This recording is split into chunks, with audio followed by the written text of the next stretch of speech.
Good morning, friends. Welcome back to Astrology Today and Tarot. My name is Mel Rose. This is the Tarot portion of the second half of my daily astrology vlog, which you can check out on my other channel, Astrology Today with Mel Rose. Over there, you can find a detailed description of the day's astrological aspects as I have drawn them here. Here, I will discuss the tarot card that sits on the side of the page. Then I'll play another card that, in the context of today's astrology, may give us something more to think about.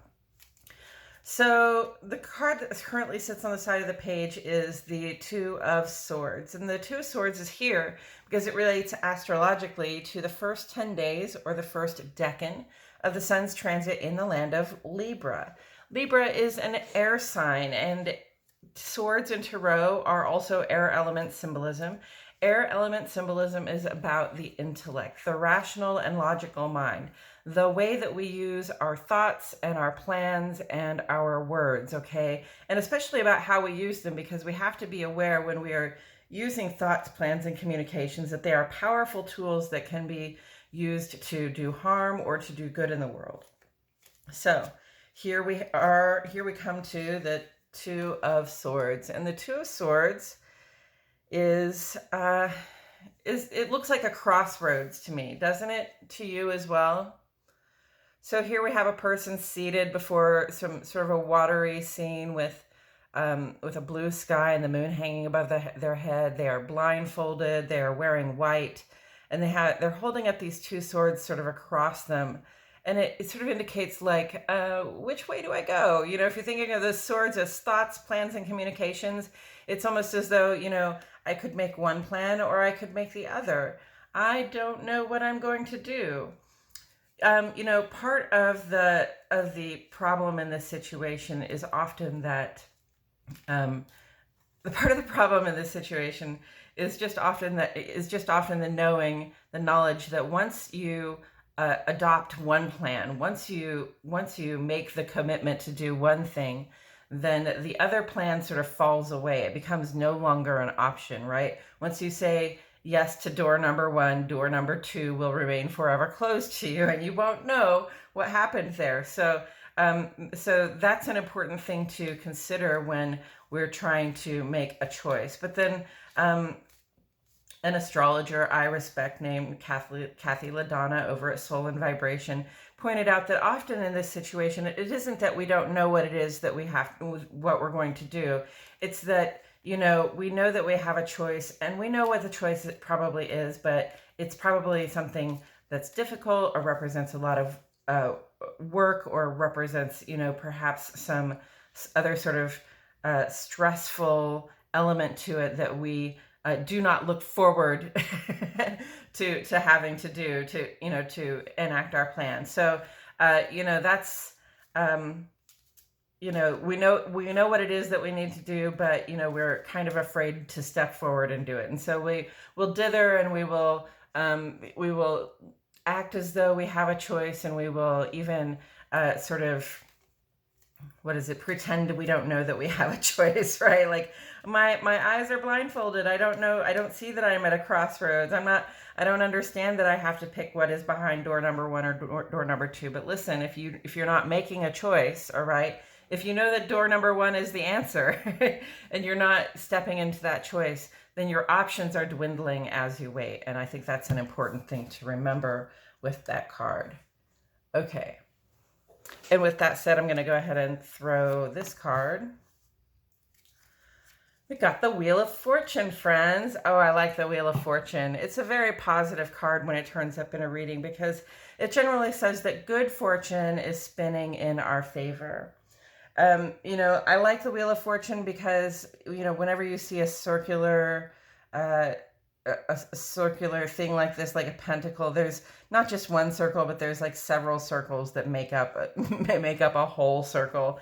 And so it sort of reminds me that there are different stages to sort of being in a cycle, right? It's almost sort of a spiraling out or a spiraling in. So, you know, good fortune, either you're on top of the world or you're on the bottom of the world, right? And the thing to remember is that fortune is a wheel that is always spinning. So If you're down, eventually you'll be back up. And if you're up on top, that doesn't mean you can't get back down, right? It just means that it's always spinning. So eventually it will spin in your favor. And then the four fixed signs are in the corners of this page, of this card. That's Aquarius, Scorpio, Leo, and Taurus are our fixed signs. And fixed signs are really about, establishing, doing the work, being the grounded force that gets things done.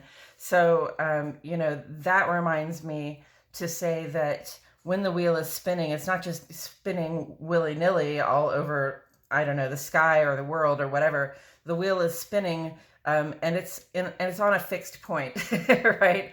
So out here on the edges of the wheel, it can feel pretty wild. It can feel like you're moving very fast. It can feel like you're going through a lot of highs and lows.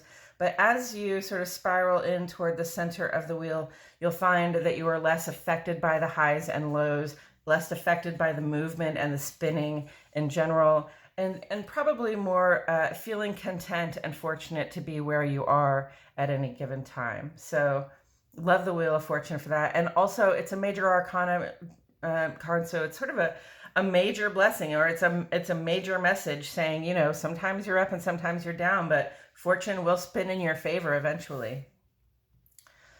So fortune is spinning in our favors, friends. If you look at what's going on the chart, we've got the Sun, Moon, Mercury, and Venus, which is 4 of our 5 personal planets, Mars being the other one. It's way over here. And these are all conjuncting one another over the course of several days. Right now you've got Venus, Moon, and Mercury right there together. That's as of 6 o'clock this morning. Later on, Moon is going to move further this way. And it's going to make a conjunction with the Sun. Sun and Moon go conjunct today, and that creates that nice dark moon, that new moon, the moon that we cannot see in the sky, right? That makes our nights kind of darker and causes us to sort of turn within and do our own reflection. And these are all sitting in opposition to Jupiter and Neptune. It's almost like this rubber banding effect. I see it sort of just pulling things toward us, right? That star in the middle, that's us. We're on Earth, and we're from our perspective, when we look in the sky, these planets are on one side of the sky, and these planets are on the other side of the sky. So Jupiter is about giving us the things that we need to grow, to expand, to feel as though we are being, doing, and having everything that we can potentially be, do, and have. Higher education, travel abroad, bigger business opportunities. That's what Jupiter wants to give to us. And then Neptune, especially in Pisces, is really about, the word tranquil comes to mind, and so does the word tranquilizer, right? It's sort of like that dreamy state from which we, imagine ideal circumstances for ourselves. Neptune and Jupiter are both retrograde right now, and Jupiter is retrograde in Aries, saying, that inner expansion I'm asking you to do. It's done by action. We have to take actions. We have to figure out what we can physically do to make room inside our hearts and minds for the bigger, better things we'd like to have. And then Neptune is retrograde in Pisces, saying, actually that we are given this rational clarity when it comes to the things that we imagine and creatively desire for ourselves. So, Neptune retrograde in Pisces is like, I'll tell you what is your ideal circumstance. You don't even have to search or ask or do a deep dive. You know what your ideal circumstances are. You know what those bigger, better things are that you would like to have. You know what good fortune will look like for you when it shows up on your doorstep, right? And then, it's like being viewed across our path by our personal planets, these planets that represent our outer life focus, our work, social, and civic lives, our ability to plan and converse and to have cogent thoughts, our ability to feel what it feels like to be in our bodies and our hearts and our minds, and also our ability to love, our ability to desire and attract things to us that we love. And with all of that opposition going there. You'd think there'd be a lot more conflict, but we also have all of this trine that sort of connects us to these exciting and wonderful changes that are in a positive, ideal, blessed circumstance with our ability to see and approach the endings and beginnings that are coming up for us, the personal transformations that are coming up for us. And those things just cross our path here. So when we look out here, you know, and we're thinking about our ideal circumstances, those bigger, better things we'd like to be doing, we can't help but see the possibility for transformation, the line that we will have to cross, right? The way we're drawing those energies in toward us at this time really indicates a blessing when we think about, when we pursue, when we try to draw toward us, when we try to feel those things that, again, would be ideal circumstances for us. So Wheel of Fortune is turning in our favor, friends.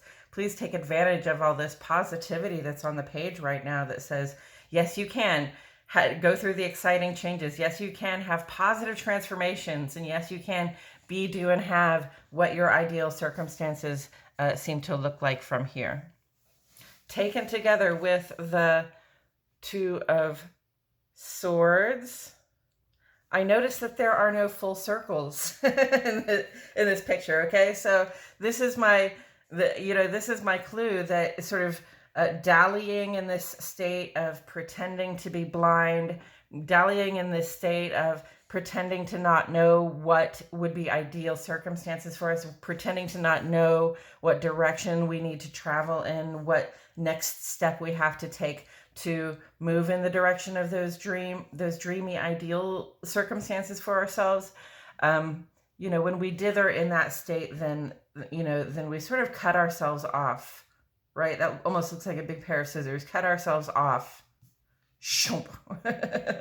from those blessings of positive transformation, and from those transformations that draw us toward our ideal circumstances, those bigger, better things we would like to be doing, have. So yes, it takes making hard choices. Okay. It takes doing difficult things. It means saying things that are difficult to say, and sort of rearranging with our words and our plans, our relationship to our lives and our world, and the people also that are in it. So, understanding that, fortune favors the bold. Let's go ahead and not worry too much about, what do I do at the crossroads, and really start thinking about what is the ideal circumstance for me, and what is the road, which path is the path that would appear to draw me closer to my ideal circumstances. And I just want to say this: ideal circumstances for you, your personal idea of global domination. When I rule the world, this is what will happen, right? Not ideal circumstances according to what your parents want for you, or what your spouse wants for you, or what your kids want for you, or what anybody else sees you being, doing, or having. Those ideal circumstances are not worth working for or trying to draw toward you unless they are really yours, and unless you really feel them in your heart and know them to be yours. So I believe that's all I have to say about it today, friends. Thank you so much for joining me. I truly appreciate your presence here. My name is Mel Rose, and I'll see you all back here tomorrow for more Astrology Today and Tarot.